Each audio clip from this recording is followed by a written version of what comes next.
अंधी मथा तन दे।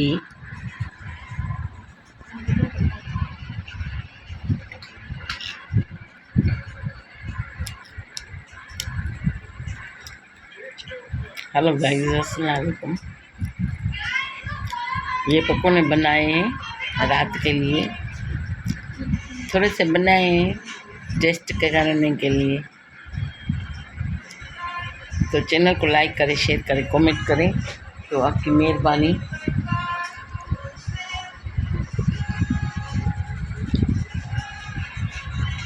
इतने अच्छे बने हुए हैं पकोड़े, चेहरे चेहरे, खाने में मज़ा आता है।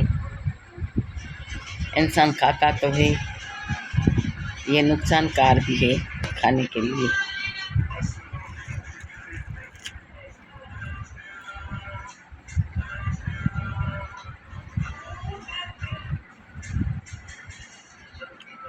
चैनल को लाइक करें, शेयर करें, कमेंट करें, सपोर्ट करें, तो आपकी मेहरबानी।